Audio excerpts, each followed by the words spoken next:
The spirit of 76 is still an important phrase in American history, but what did it mean at the time and what does it mean now? Today, as part of the University of Wyoming's America 250 observances, historian and author Dr. Edward Larson has some important points to make on that subject.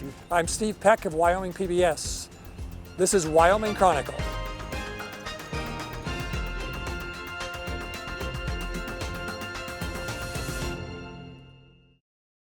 Dr. Edward Larson, welcome to Wyoming Chronicle. Pleased to be with you here today as part of the Wyoming Humanities Summit here on the campus of the University of Wyoming. You've written a book, one of at least more than a dozen that you've written. I'm pleased to say I've read a couple of those. And the new one is this one, Declaring Independence, Why 1776 Matters.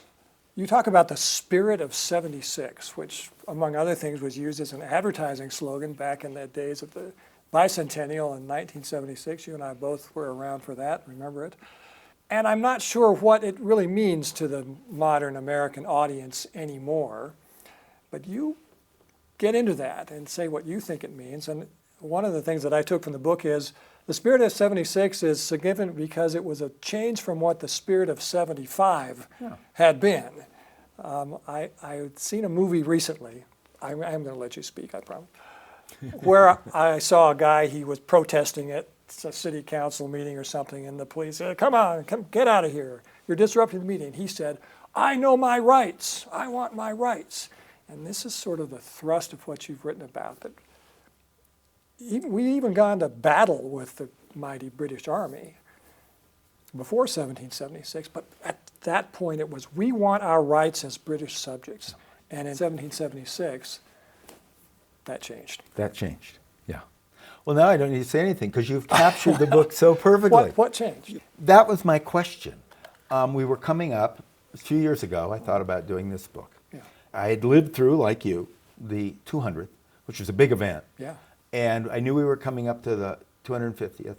And I began musing, what made 1776 important? I'd been teaching American history for donkey years. And the revolutionary crisis is much longer. It really begins at least with the Stamp Act crisis of 1765. And then comes the Declaratory Act of 1766 saying the Parliament has total control, everything it says. And of course, there are no American representatives in Parliament, goes. And so the Americans have been resisting that. And of course, taxation without representation. They paid their taxes. All the colonies had taxes. But suddenly now Parliament was directly taxing them and they had no representation in Parliament, and that violated their traditional rights as British subjects. And so they were willing to fight for that. And that happened all the way through.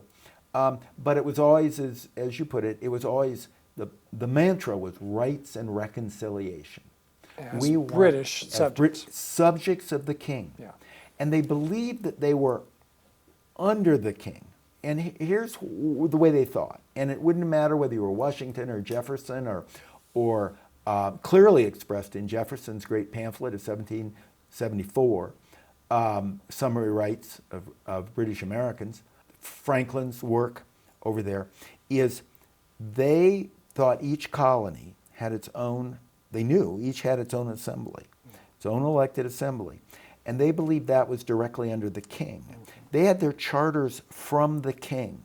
So they were chartered by the king. They had their own assembly. And they believed that assembly played the same role before the Acts of Union. You had the English Parliament. You had the Scottish Parliament. You had Ireland. And when Virginia, the first overseas colony of the British, their original slogan was, and I'm not very good on Latin, but Virginium a quantum. Virginia is fourth, because they viewed themselves just like Scotland before the Acts of Union. And we're proud of this. And they were proud of that, but they believed they were subject to the king, and they thought the king would protect them. And what came about, because of a variety of the coincidence of a variety of events, because you think about it, in 1775, issues have been building up. And to collect those taxes Parliament imposed, Britain had sent over troops to force the collection, quartered them in homes. And of course, the seedbed was Boston, so they had the biggest contingent in Boston, 4,000 British soldiers encamped in Boston. And they declared martial law, closed down, took away the charter, and instead of giving up, the Massachusetts stood up for it. And all of New England backed them, and they pulled out, and they had their rebel government out there in Concord and in the West, and they started having their own militia. And to stop that, the British always had trouble when they left Boston, because Boston back then was like an island with a little spit of land, water all around it. They could put the Navy all around it. They went out, of course, on April 19th, 1775, to capture the rebel government and the rebel armory at Concord. And instead, the militia rose up and fought them at Lexington and fought them then at Concord. And then, when they had already taken away all the things from the armory, because they were warned with Paul Revere and Richard William Dawes.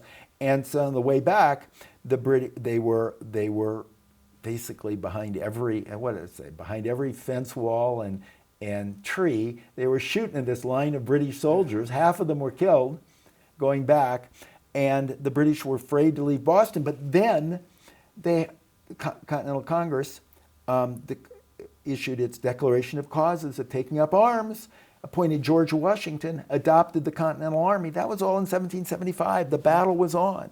And yet in that document, the Declaration of Causes for taking up arms, and in the ensuing Olive Branch Petition, they said, we are not doing this to break with the king. We want to remain as loyal subjects. We just insist on our rights. And what changed in the next 6 months was that changed from the mantra being rights and reconciliation to liberty and independence. And what a big change that was. You have a phrase that maybe you'll be using in your presentation later today. Before 1776, the king was law.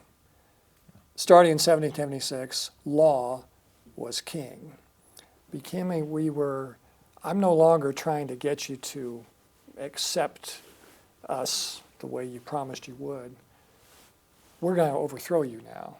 Had it ever happened quite this way before? I mean, obviously, there have been, look at the map of Europe, for example, borders changed because of military conflict. But the idea that a group of people would say, we're going to start our own nation instead of this, highly unusual. And for the British, it's sort of this great affront is always how I've sort of thought of it. You can't do that. Not quite in this fashion. Yeah. And the conditions were unique. I mean, it was after the Enlightenment, and after they'd had writers like Locke and Rousseau come up with theories that sort of based on liberty. The theories were that originally people were free and equal, the noble savage. And then they gave up some of their rights for security to protect themselves and their property, but they gave them up to their representatives, the representative government. And then monarchy was viewed as, in those writings of the Enlightenment, as sort of a deviation from the origin story they created for themselves. And what the Americans who'd read that and were thinking about those, and with their own experiment, with their own assemblies, which were always their protectors, sure that they would tax them, but they would set up laws. And so the idea of all this was the monarchy, what they came to see, and Thomas Paine in Common Sense and John Adams in Thoughts and Government, the two most important pamphlets of the first half of 1776, expressed it most clearly, is that, well, what's the alternative to having the king sovereign? Before that, we want a rights and reconciliation of the king, because the king is sovereign. He has sovereignty. It's in him. If you read Shakespeare, they always refer to the king, whether it's King John or King Richard or whoever, as England or as France. That's just what they call them, because they were the representation of the people. And now they say, no, what we're saying is the representation is the people are sovereign through their elected representatives. And they were theorizing about this, and how can this be? And they were sure drawing on Locke and Rousseau, but they were doing their own original thinking. Jefferson, Adams, Franklin, Paine, they were doing their own original thinking, and not just them. And what they came up with was the idea that if the republic, if the people are sovereign through their representatives, then the laws they create are the ultimate authority. But you don't want to have a tyranny of the majority. You don't want some legislature to go off half-cocked and have a 51% control it and lord over. So they have to be under a constitution that is more generally agreed to, which is a more collective. So there's the Constitution, and the Constitution sets what we would call checks and balances. They didn't quite use that phrase, but they would have an established, and then a legislature operating it would adopt laws. And so, as John Adams said, in England, the king is law. In America, the law is king. If you're going to accept all these new principles of representational government, there's no place for the king anymore as our absolute lord and ruler. Because because they're saying the people are sovereign. The states, they were under charters from the king. Yeah. They had to they had to create new written constitutions.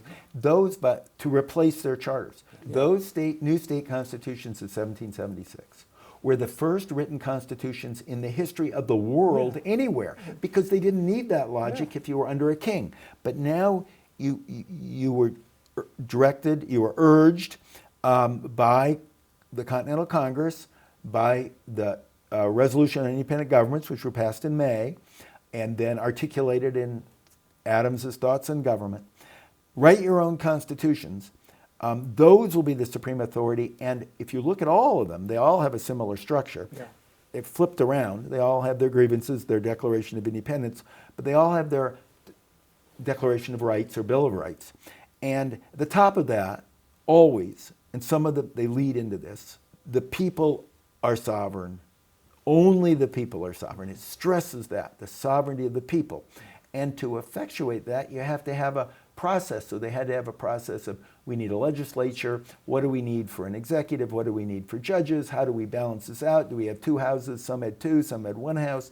They had different structures, but they were all trying to think of how we can establish the sovereignty of all the people, not just a majority faction, but all the people. Everyone, they're very clear. Everyone has to be representative. Everybody should have a say in this. We should, and what is our goal? I mean, this is all before the Declaration of Independence. They say that the purpose of government is to protect security and liberty. They always say that, or life and liberty. And the goal of government is to maximize human happiness. And by happiness, I'm going to ask you, happiness in this context doesn't mean walking along the trail whistling a happy tune. It's a much more complicated definition, isn't it? it doesn't mean pleasure. Yeah. There were two Greek words that in English translate as happiness. And it was very clear. They knew their Greek. These founders, they had inspiration from the early Roman Republic. And they loved Cicero and Cato. In fact, they're at Valley Forge, Washington had the troops perform a play written by Addison. Addison and Steele were the two great Whig essayists who were popularizing the ideas of Locke in England at the time. And there was a play about Cato, and he had them perform it. And with Cato and the old writings of Cato, you see it in Aristotle as well, but they didn't read Aristotle as much. Cato and Cicero, the Roman writers, the Roman Republic writers, they would deal with the concept of happiness. And happiness is a fulfillment of one's inner self. It's virtue. Your goal isn't money. Your goal isn't power. Your true inner self, it's almost like Confucius would say. Your true inner self is the expression of your inner being. Washington always used the phrase that the goal of the revolution was to lead to a place where, took from a biblical phrase, that every man is living content and peacefully under his own vine and fig tree.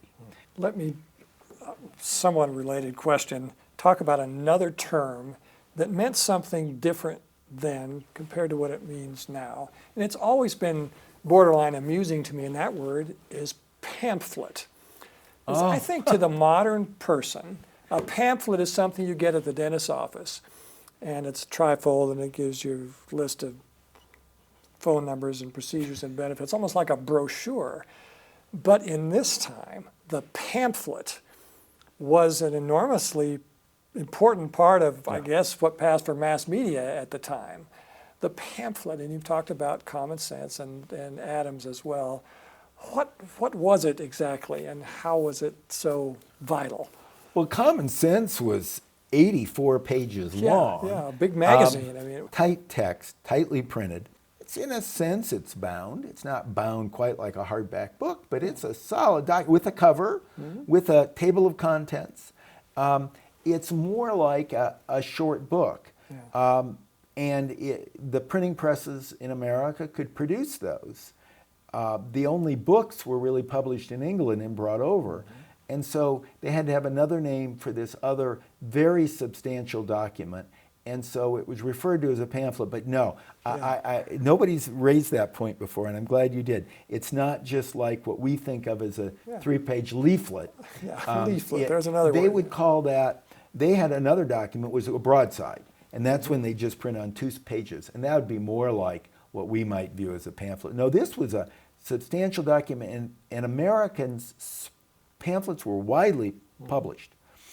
We didn't publish books. We did publish a lot of newspapers. Yeah. Newspapers were widespread. All this was possible in America because America, the colonies, had very high literacy compared to England. Yeah. England, 5%, I don't know. 60% of American people could read back then. I don't think 1776 would have ever happened without the unique economic conditions that Americans had opportunity and liberty. Isn't that interesting? You refer briefly to David McCullough's book called 1776, different kind of book from yours.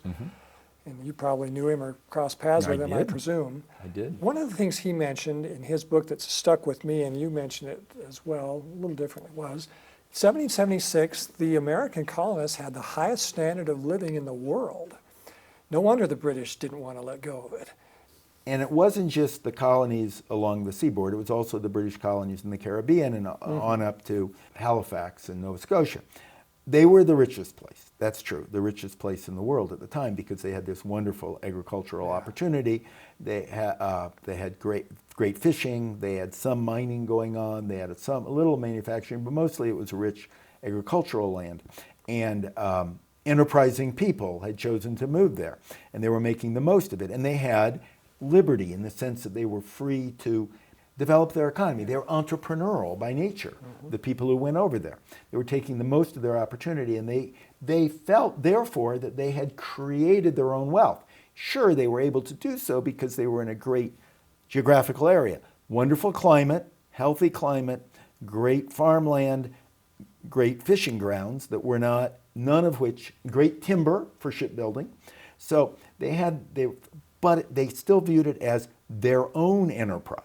It wasn't the British enterprise, it was their enterprise. Now, the British, I don't think they ever thought about moving London over. That was Franklin. But what they did think is, these people are getting rich under our protection. We want to tax their money.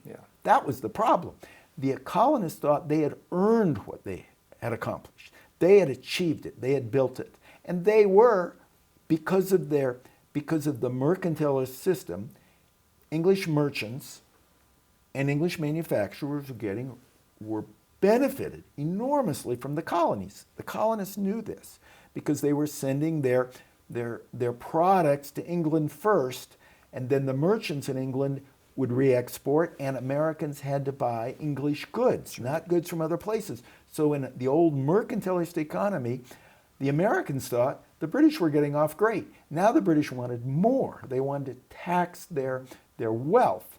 And the Americans thought that was a violation of their fundamental rights of English people. And so that set them going. But they always thought that the king loved them. The king loves you, the king protects you, the king is the father figure. They always thought he was as much their king as he was the king of people in England or Scotland. There were books about what happened militarily. Yeah. And you have some of that in your And book. Yeah. McCollum's book is purely military history. Yeah, right. And then Rich Atkinson has brought out a great series, 3 books, he's brought out 2 of them now, about the Revolutionary War. But what's important is where they're different, they're about the Revolutionary War. And so Atkinson puts 1776 in the same volume with 1775. To him, militarily, there's not a transition. The transition is in ideas. We don't say the spirit of 1775, we say the spirit of 1776 because the ideas changed. And what had happened is that in the fall of, and it took time for news to get back and forth, but in the fall of 1775, the king made his annual speech to the throne in Parliament. That's equivalent of the State of the Union address, the big thing when he's in there before Parliament. And he comes down on the side of Parliament, fully. He says he is going to back Parliament to the hilt. Before it, he sort of was unclear which side he was on. And he said he was going to enforce Parliament's law in the colonies with more troops, more ships, mercenary soldiers. 32, that next year, based on this call, 32,000 British soldiers. There had been 4,000 in Boston. 32,000 British soldiers, the largest army Britain had ever sent overseas in the entire history, plus the largest navy came. And in addition to that, he brought in these Hessian mercenaries, these German mercenaries, which were viewed by the Americans as like barbarians who would eat them, who certainly would rape their women and steal their goods. They were that's the way they were viewed. Thousands of them. And they said, if this is the way, and he declared the colonies in open rebellion. The colonies haven't said they were in rebellion to him. And so, and he took away their protection from the throne. And that news of that if you followed the newspapers, which was what I did, the news of that speech from the throne in the fall didn't reach the colonies until January.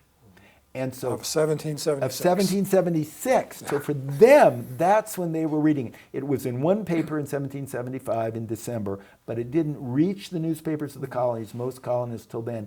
And then it came out. It coincided with news that on January 1st, a British Royal Navy squadron had bombarded in a fire, ultimately destroyed the peaceful town of Norfolk, Virginia, which was the gateway to the Chesapeake, the second largest city in the American South.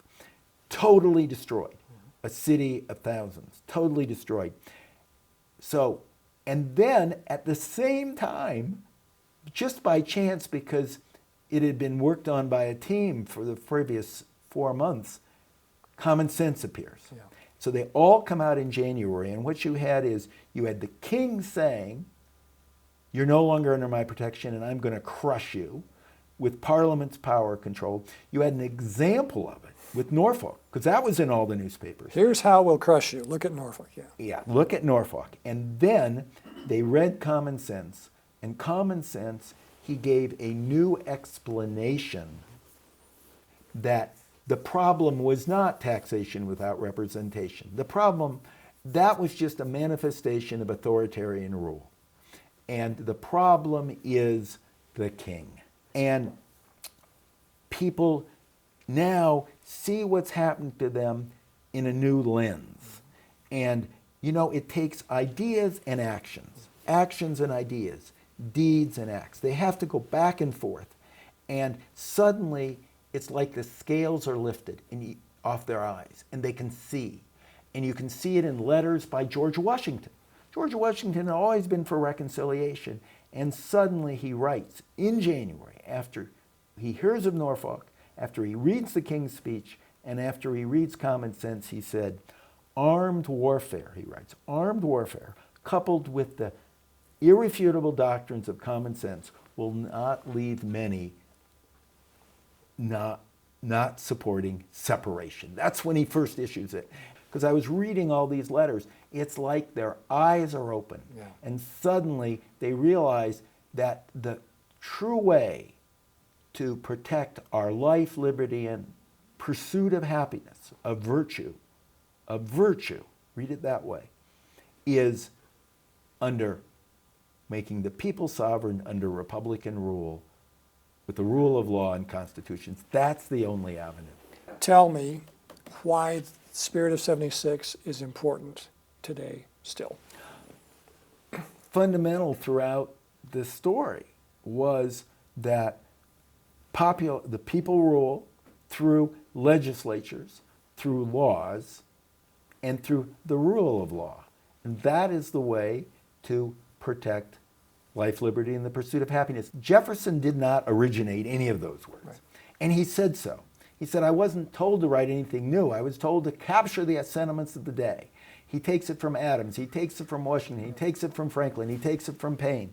It takes it from Mason, especially Mason and the Virginia Constitution of 1776.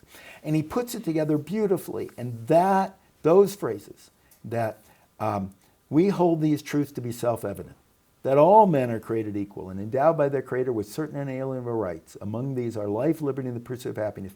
That became the beating heart of the American dream. How do you think we're doing on it in America 250? It's always been a work in progress.